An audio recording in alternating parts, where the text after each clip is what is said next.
Welcome to Native Talk Arizona, Native Health's Native American Cultural Affairs program, presented by Native Health and KRDP 90.7 FM. I'm Susan Levy. The Sagebrush and Stardust Music Fest is an all-ages live music and vendor market event that will be held Wednesday, July 22nd in Shiprock, New Mexico.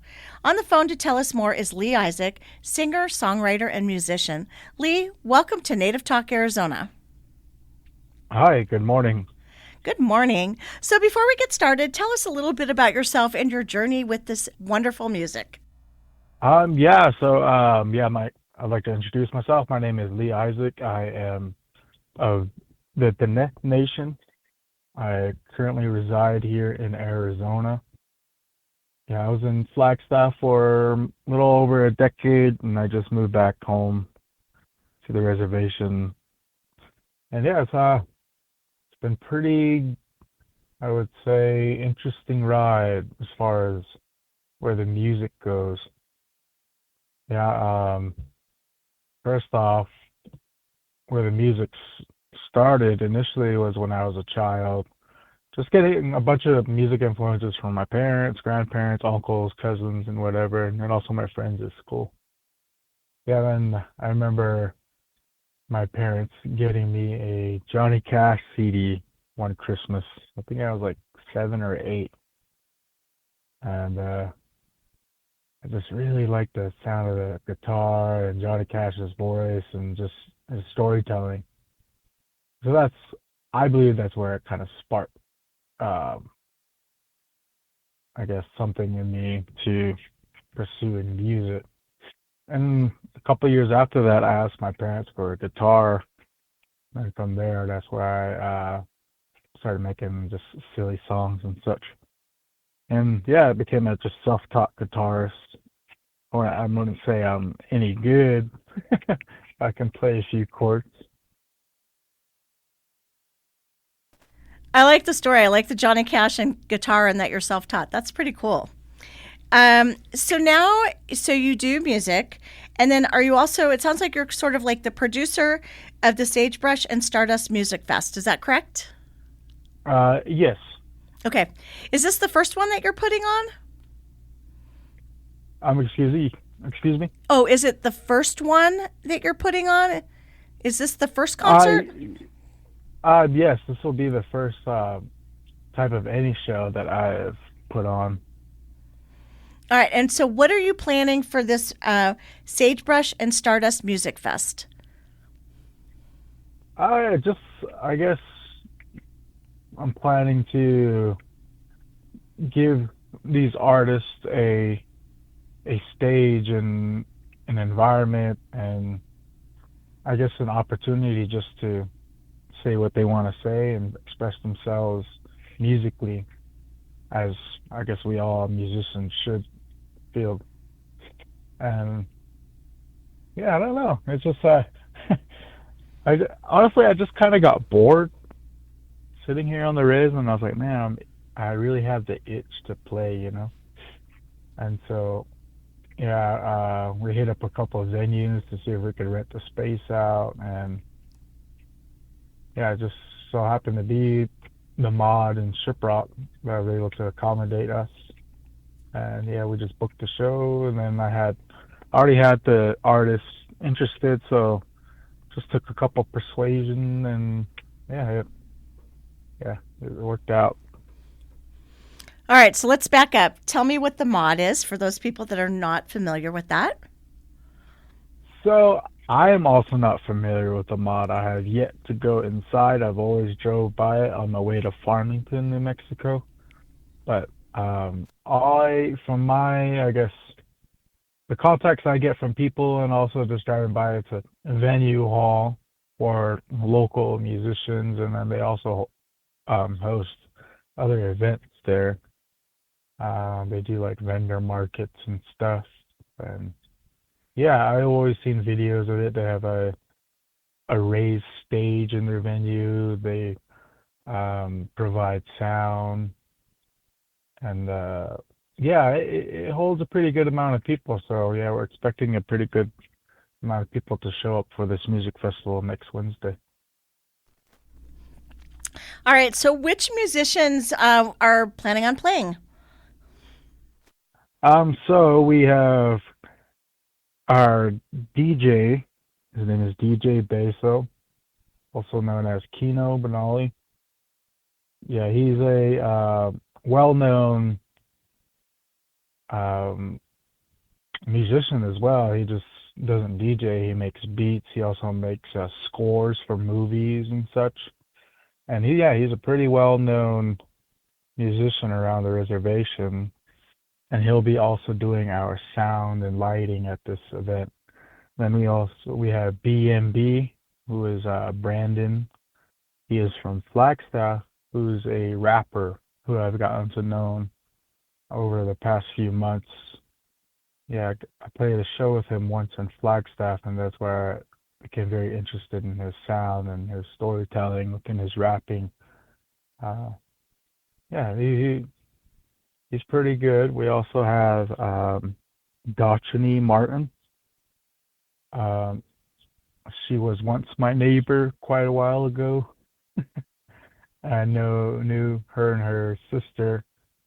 They were a duo. We used to go around nationally and sing. And yeah, as they got older, they kind of did their own thing, and now she's doing her singer-songwriter stuff. And yeah, I've been seeing her performances online on social medias and stuff. So I was like, oh man, she's just down the road. Might as well just ask her. And then we have Orion Bray. He's a great friend of mine from Flagstaff. And yeah, he's a singer-songwriter as well. He is a the lead singer for a band there called August Remedy. That's where I first caught wave of him. I remember going to a random uh, establishment in Flagstaff, just hopping in and I seen their band playing, and wow, yeah, I was very, I guess, inspired because all of them were all Native American and they were just letting it all out on the stage. And so yeah, that became very good friends with him. Been friends with him for about 3 years or so.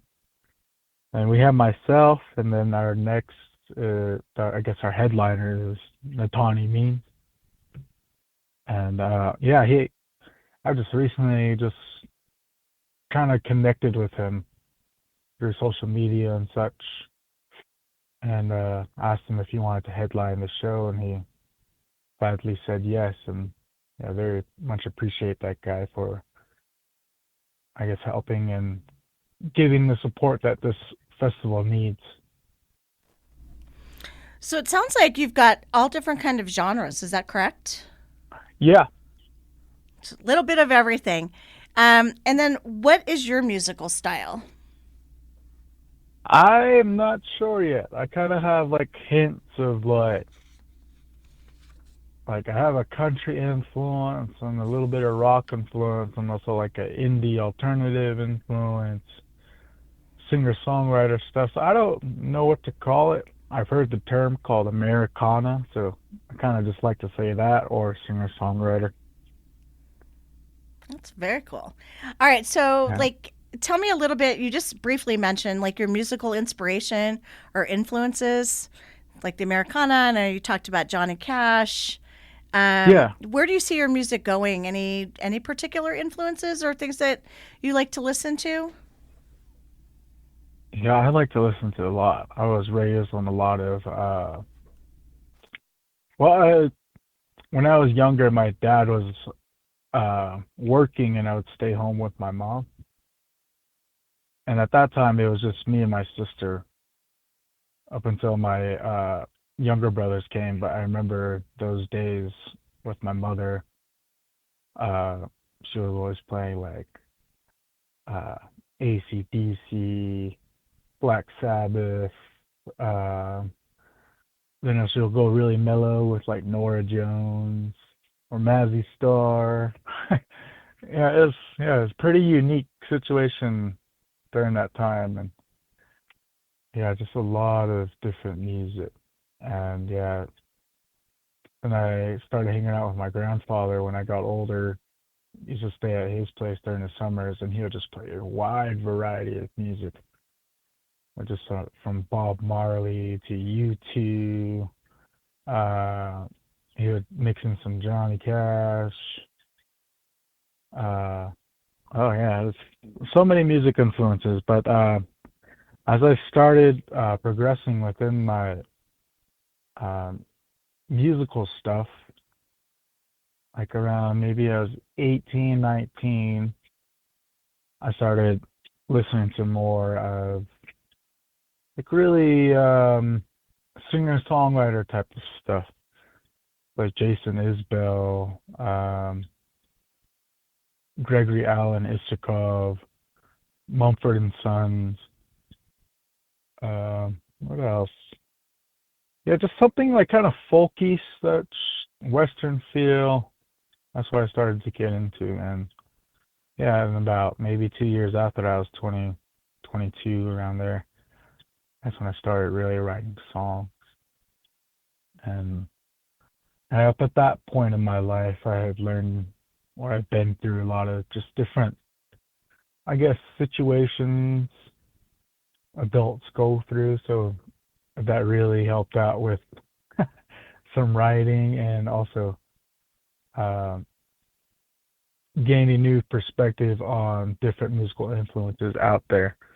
Because along those past 2 3 years, at that time, I met a lot of different people, and so yeah, they just I was like a sponge, just soaking in all whatever they could give me, and yeah, it was pretty cool. And then right now I'm 29, and within the past 3 years, oh, there's just just so much music around me, and I guess the community that I'm a part of, and all the indigenous musicians around. Yeah, there's just a taste of everything there.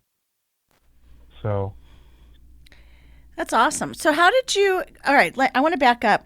How did you come up with the name Sagebrush and Stardust Music Fest? What does that mean, or what is it named after? well, it started off with the flyer.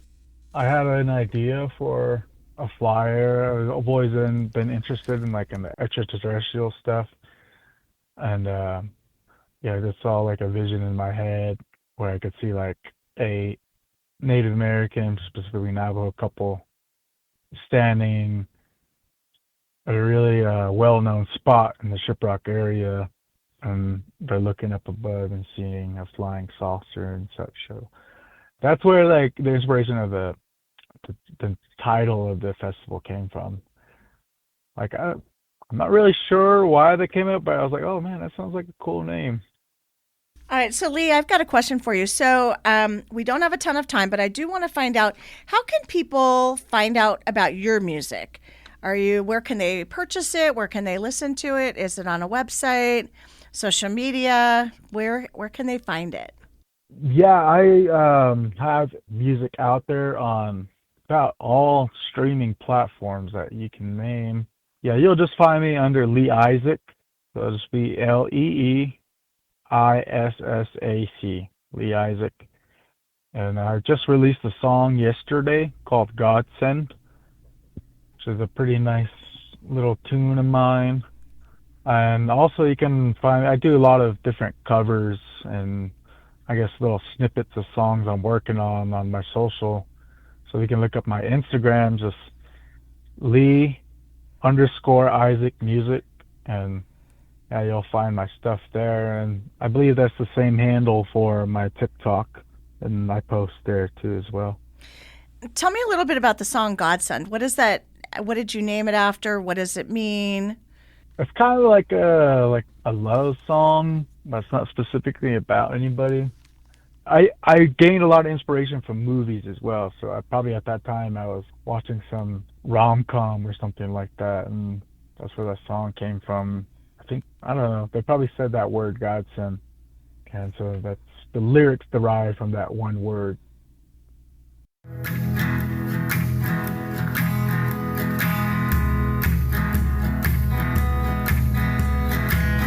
Where the sun kissed the river underneath that old pine tree. We laughed and danced like a sweet melody. It pulled me in, made me feel so free.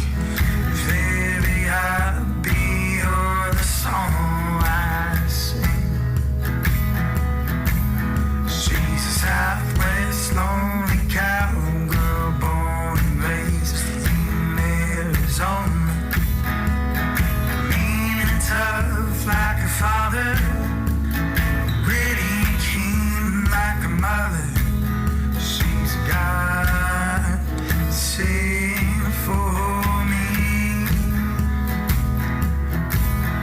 I give you my heart and soul, flowers and smiles when we are old. I love you now when love you later. Now there ain't no greater time to be with you. Oh, to be with you. You're a God sent for me.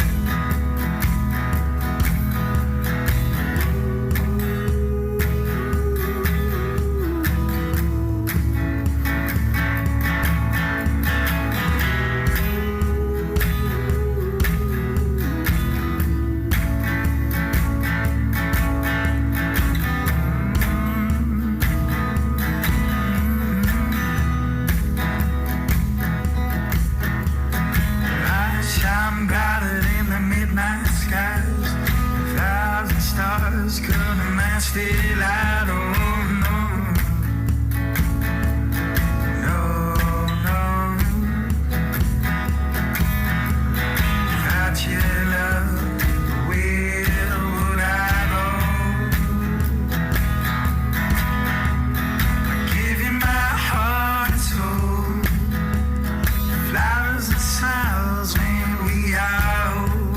I love you now and I love you later. Now there ain't no greater time to be with you. Oh, to be with you. Your God sent for me.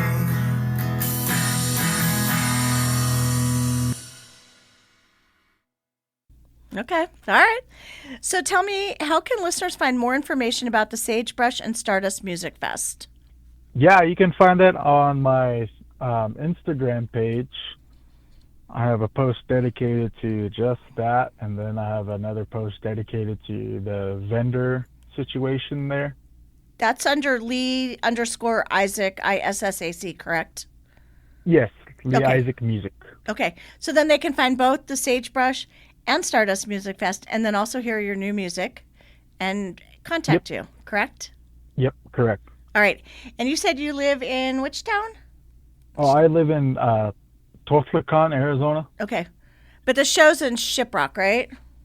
Yeah, it's Okay. about an hour drive or so. All right. Well, I cannot thank you enough for taking time today. I encourage our listeners to check out your music, and if they're up in Shiprock, go to the Mod and check out the show. It sounds like it's going to be amazing. You've got some great musicians, including you, on it, and I know that everybody will have a great time. Yeah, July 22nd, everybody. Come on out.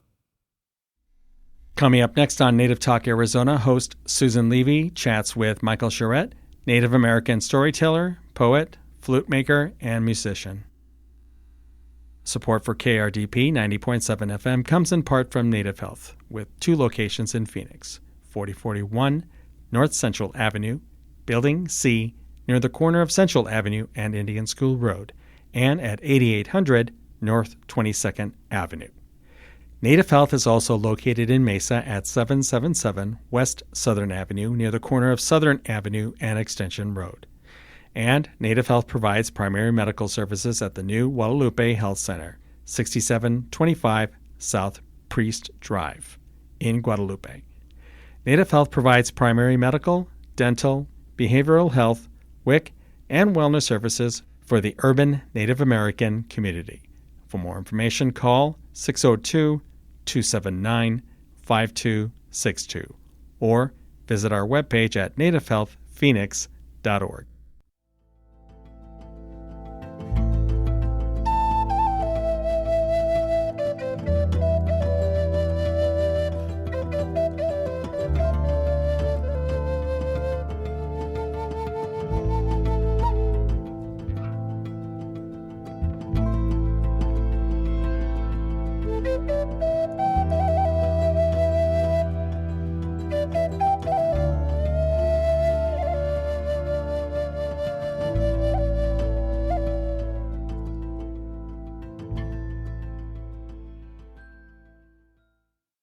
Welcome back to Native Talk Arizona, Native Health's Native American Cultural Affairs program, presented by Native Health and KRDP 90.7 FM. I'm Susan Levy, and Michael Charette is a Native American storyteller, poet, flute maker, flautist, and under his performance name, Tales of Laughing Fox, dedicates his artistry to educating the public about Native American history, culture, and language. Michael, welcome to Native Talk Arizona. Oh, miigwech. Thank you. Thank you for having me. I'm super excited to learn more. I've listened to your music, and it is beautiful, and I love it. And I've seen some of your videos and kind of really entranced with what you do, and I think it's amazing. So, but before we get started about and talking about what you do, tell us a little bit about yourself and your journey. Bujun and Dunaway Magniduk. Hello to all of my relatives. Papewa Gush Ndijinikaj, Laughing Fox is my name. I'm a member of the Red Cliff Band of Lake Superior Chippewa Indians, located in the most northern part of Wisconsin that you can travel. There's a small group of islands there called the Apostle Islands, and that's where we, the Anishinaabe, the Ojibwe, the Chippewa, that's where we call home. Well, my journey would start as a little kid, in Head Start and kindergarten, where I very first started learning my storytelling, my history, and my language from one of my educators, who I call my grandmother, my Nokomis. And I would be blessed and honored to have her in my life from Head Start all the way until I graduated high school. So I got to hear these stories, these histories, the language consistently. And a lot of times my grandmother would often start her storytelling off with a long time ago, back when the world was forever cold. Wow. I just think that's amazing how she's making a direct reference to, that time of the Ice Age, some 11 to 13,000 years ago. She would say our stories go back so far and so many generations that we don't even know how far back they go. I only know that sometimes she would start some of her stories off like that with a long time ago, back when the world was forever cold. And that really would start my storytelling journey. And many years later, when I would find the flute, or when the flute would find me, I would incorporate all those life experiences into the music, the flute music that I have out there today. That is so cool. Did you see, you must have seen your grandmother quite a bit, right? Oh, yeah. Okay. And so was she in the our one? classrooms like 3 times. Go ahead. I'm sorry. She was in our classrooms like 3 times a week. So, the consistency of the storytelling of those old stories that are, 20,000 years old, that are tried, tested, and true ways on how to guide people through some pretty tough times. And those stories are still there for us today. So as I travel around Turtle Island in the world, I share those same exact stories that gave me hope and inspiration, that created environments of empathy and compassion, not only for one another, but for our environment and our animal relatives as well. So is that sort of how you got interested in storytelling, was by listening to your grandmother? Yes, she really was very influential in my creative process. And although, some of us, we kind of get distracted in high school and maybe don't listen as well, but those stories were still there to help guide me. And during those distractions in our young lives, sometimes, we need something steady to hold us. And for me, that would be within our culture, within our dancing, within our singing and drumming, and within our ceremonies. I would find that part. And I thought, because of my grandmother, telling us stories like that, I would be on the street corners playing flute. And after I would be done playing flute, people would sit there and they would come up to me and they would say, we were having a very bad day, but something in that flute music helped alleviate that negative feeling, that stress, and help take that away. So I got to see firsthand the medicines, not only of the stories and the culture, but in the language, but also of our music as well. And they would ask me things too, like, how do you build a flute? And what's the creation story of that flute? So I thought to myself, if I ever wanted to give full respect to the spirit of that flute, that I would start to learn those things. Some of those people that stopped on the street corner were also educators, and they would invite me into their classrooms. And while I was in their classroom sharing flute music and sharing stories, I realized, I have taken up my grandmother's role. And I remember being a little kid sitting cross-legged on the floor in kindergarten and just listening to her tell us these wonderful, beautiful stories about compassion and empathy, and just how beautiful that was for me to receive that gift. And there I was staring into these children's eyes and seeing the same exact curiosity, seeing the exact same compassion that these stories can bring out in us, stories that are so old and have guided us for so long. I bet she is so incredibly proud of you and that you are following in her footsteps. Yeah, I would do a show on Wisconsin Public Radio, and it was a show for librarians, and a few of her daughters were listening in the audience too, and they would reach out to me and just say, hearing you tell, our mother's stories is just so amazing and really good medicine for our family, not only our family, but for our community. And now I'm reaching out to beyond our community and becoming, national and international. As I tell my own students, because we have information at the snap of our fingertips, information that happens on the other side of the world, information that happens in Japan or Russia or wherever, and we have access to that information in a second, and that kind of makes us global citizens. So I always tell my students, it's good to look at our communities. It's good to look at our own backyards, but we are becoming global citizens, and those cultural barriers and language barriers aren't there anymore, as we're learning, through translators on our phones, even how to communicate more on a human to human level.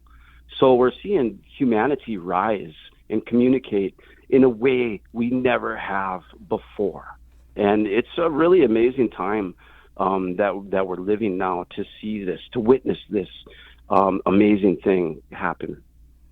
You are correct. A lot of information at a very quick speed. All right, so the name of your business or the name is Tales of the Laughing Fox. What does the name mean? How did you get it, or why did you come up with it? Tell us more about that. Yeah, well, Laughing Fox, Papewa Goosh, is actually my Ojibwe name. It's my spirit name. And ceremonial, we're only supposed to share that with the spirits, with the person conducting the ceremony, and the creator. But I use my name as a form of empowerment and education. At one time, Native American culture was outlawed until as recently as 1978, when Congress had passed the American Indian Religious Freedom Act.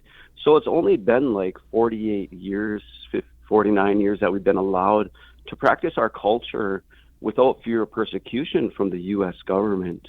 Before that time, we had generations of silence. So it's going to take a while for people to learn how to use that voice to effectively communicate some of those historical injustices, those generational traumas.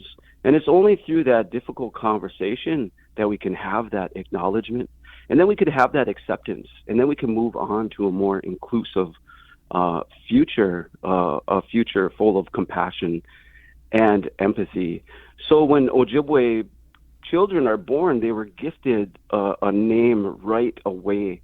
But because of our ceremonies and culture being outlawed, some of those ceremonies had to go underground and had to be hidden.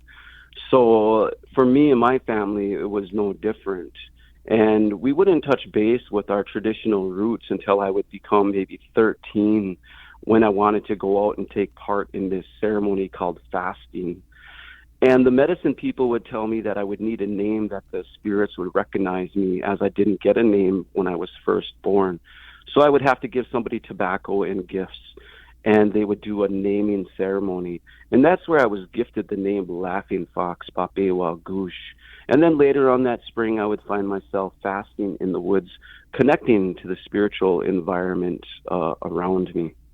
And this would become my own coming of age story. I know we have a lot of ceremonies and a lot of culture out there, there's over 578 federally recognized tribes.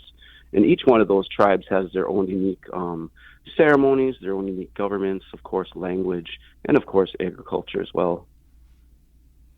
Wow. All right.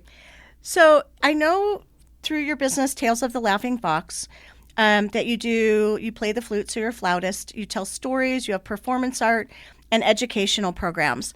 So is this, so it sounds like it's all encompassing. And how does this work? So do people contact you and say, hey, which I saw that you recently were in Hawaii, and it sounds like you travel all over the world, or I know you do. How does it work? Do people just contact you and say, hey, I'm looking for a flautist, I'm looking for some education? How does that work? And tell us more about what you've done and where you're going. Yeah, that has always been amazing to me, because people often ask that question, like, how do you get to go to some of these places? And really, it has been an amazing word of mouth type of experience. Now I have a website where people can contact me through, but before that, I was just on the street corners, right? So it was just teacher to teacher, passing my name around in Bayfield, the small town that I'm close to, Bayfield, Wisconsin. And I would go into the classrooms, like I had said earlier, and do kind of the exact same thing my grandmother was doing, probably not as good as she was doing. She just had this charisma about her. But yeah, people would ask me, and then they would share my name and my information. So all of a sudden I was performing in the Chequamegon Bay area around Lake Superior, and then more educators would see that. And then all of a sudden I was playing in the inner city school systems of Milwaukee and Minneapolis, where a lot of kids don't get a chance to get out and enjoy nature, to get out of that concrete jungle. So I'd come in there and tell stories and bring a bit of that history and culture with me into those school systems. And then from those school systems, they would share my name again. And it's been a really amazing phenomenon for me to be able to experience the kindness of those people in my audience who hear the music and feel connected to it in such a way that they want to share those teachings or those stories and that healing music with their own communities and where they come from. And yes, I've been invited to different places all over Mother Earth now. And I see that because I play the flute, and the flute talks to the people's hearts. It transcends culture, it transcends language. And one of my very favorite spots to play is the airports because of this, because there's people gathering there internationally from all over the world, and they hear that flute and they'll slow down and they'll take a moment, and then they'll come up to me and say, there was something in there that reminded me of my home. There was something in there, or that we have something similar in our own culture. So music really is a way for us to connect to one another. And the flute in particular is about 60,000 years old. And the first flute they found was made out of the rib bone of a cave bear. So it has been with us humans for a very long time, resonating within our DNA. So there's certain tones in there that people are hearing that are speaking directly to our hearts. And when we look at our humanity in that way, through our music, through our stories, we see that there are more things connecting us than disconnecting us. When we look at the story of the flood, the Ojibwe have a flood story and a version of it, as do all cultures all across Mother Earth. So again, when we look at our history in that way, human history, we see that there are more things connecting us than there are disconnecting us. So I'm glad you brought up the flute, because that was going to be one of my next questions. How did you learn? I know you're self-taught, correct? Yeah. And how did you do that? Did you just pick something up one day and try, or how does that work? And I know that that's one of your big passions. Yeah, the flute would find me after I would give up a career of boxing. I was a boxer for about 15 years, Wow. on and off, sometimes doing coaching. And after this time in my life would end, I would make that transition from boxing to flute playing as I would be living in a cabin out in the woods. And I would train, at least 3 times a week, sometimes 5 times a week. And now, since I wasn't doing that anymore, I had all this time opened up. So I would grab the flute that I would trade. I would trade my sister's boyfriend for. And he would eventually marry her too. I think he was trying to sweeten the deal, right? Giving me a flute. It's kind of homely looking in that sense. So he would sweeten the deal with this flute. Anyways, I would be in the woods playing the flute, and the first note would change me so much that I would sit there in the woods and I would play that one note for 2 hours, just breathing into the flute. And then I would move another finger up and I would play another note. And again, the same thing would happen, a couple hours of just breathing into the flute. And before I knew it, I started to do different finger exercises on the flute. And then I realized that instead of throwing combinations with my fists, I was now doing combinations with my fingertips. And the muscle memory that I had learned from boxing transferred to the flute very well. And because I understand the importance of that repetition, that became part of my practice, my practicing, my creative process out in the woods. And then after a few years of playing in the woods, I would make my way to the small town of Bayfield, Wisconsin, where I would work as a baker at a coffee shop. And they would introduce me to these things called the cappuccino, the espresso, the Americano. And after drinking these concoctions, I was very much ready for flute playing on the street corners of Bayfield, where, of course, people would come up to me and start talking to me about flute music. And that encouragement, those positive words, would just, push me into sharing more music, to sharing the stories, and really taking on that role of that storyteller type. Wow, you are quite, I don't know, what a great speaker. I don't know. I'm just kind of enchanted. All right. So how long did it take you when you first started in the woods, when you were done being a boxer, to where you are now? Has it been years to kind of refine your flute playing? I've been playing flute now for about 24 years. Oh, wow. Okay. Yeah, and it would really kick off during COVID. I was a baker for 20 years, and people at McDonald's and Hardee's were making more than I was as a 20-year baker. So I thought, COVID kicked in. I thought, I'm kind of doing this wrong.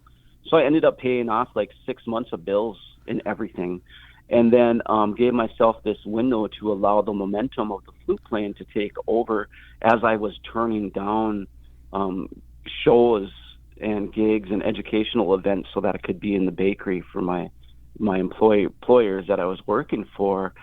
But yeah, I would come away, I would put in my 2 weeks notice, and then I would just start picking up gigs, and I thought I would just keep doing it until they kind of petered out, but they actually gained more momentum, so much so that I have to schedule myself weeks off so that I can recoup for some of that energy that I put out there.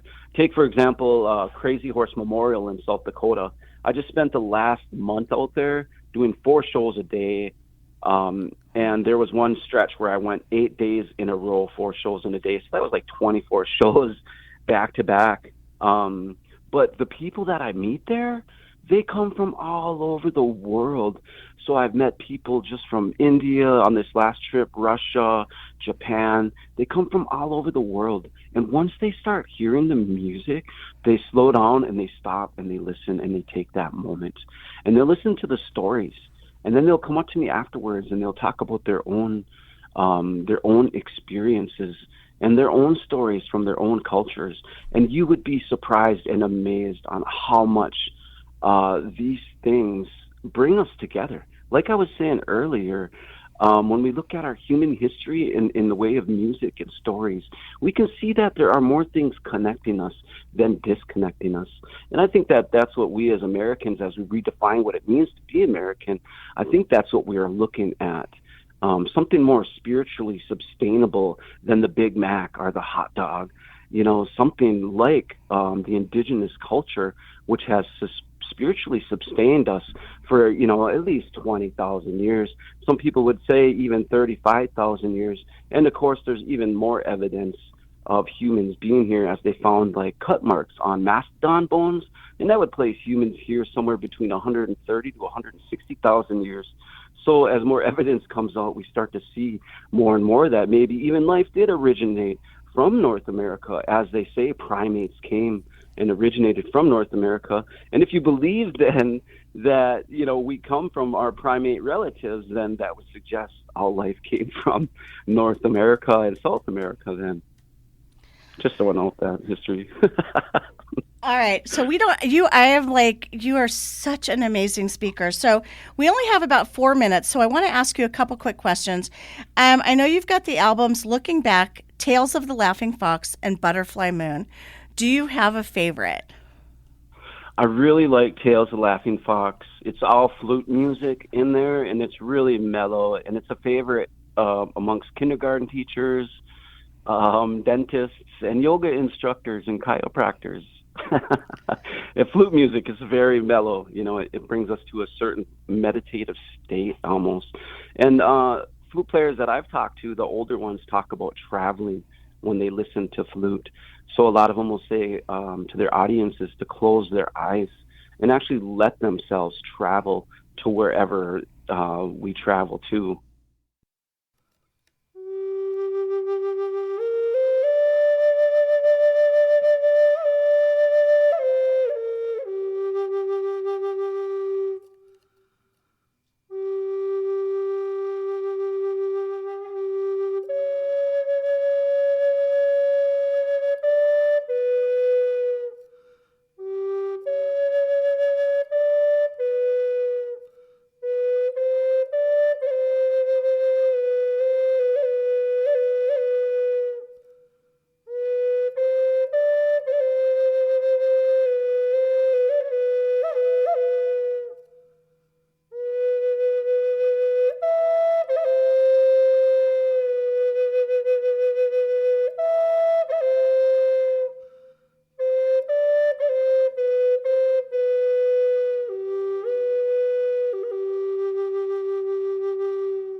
So, Michael, where can people find the albums, the Looking Back, Tales of the Laughing Fox, and Butterfly Moon?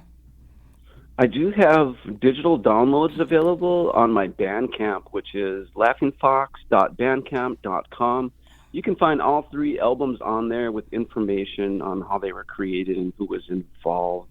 I also have a website, talesoflaughingfox.com, that talk about all the different programs that I run, from making dream catchers to flute making workshops and storytelling in general. Like I said, I travel all over Turtle Island, which is North America, and really all over the world, sharing culture, sharing music, and sharing some of these heartfelt stories.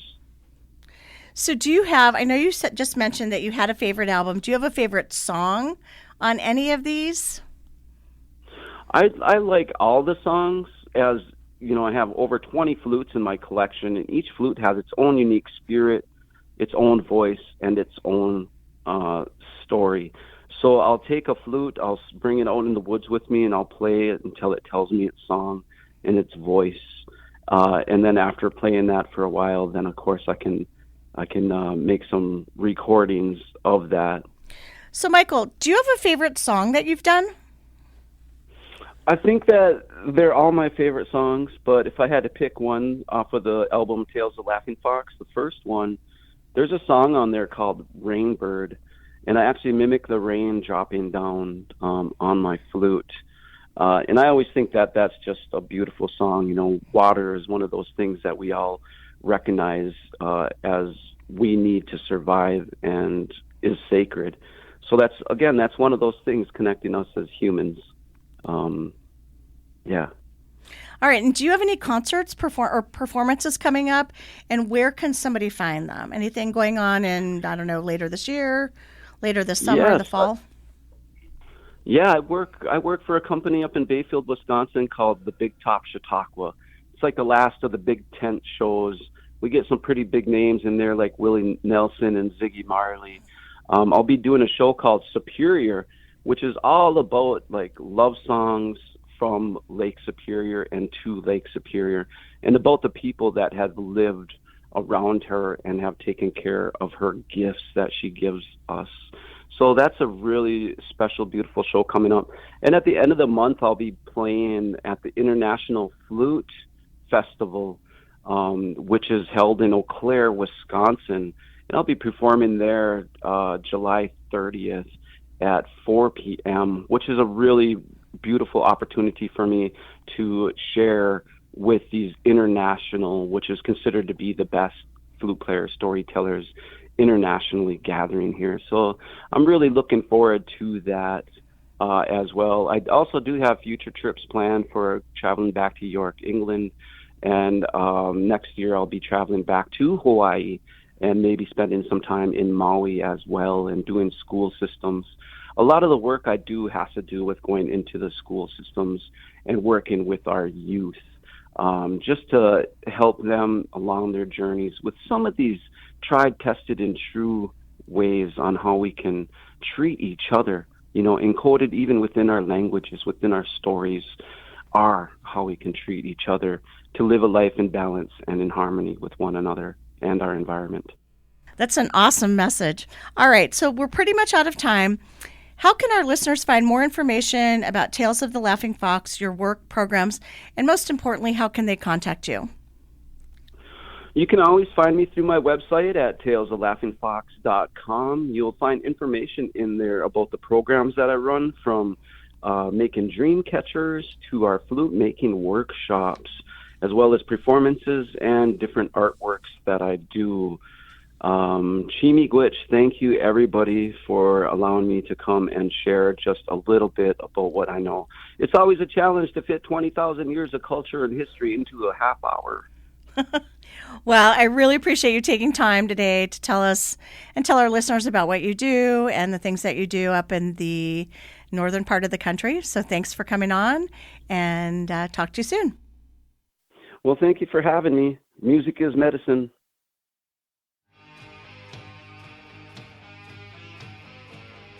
Thank you for listening to Native Talk Arizona, presented by Native Health and 90.7 FM KRDP. Our executive producer is Susan Levy.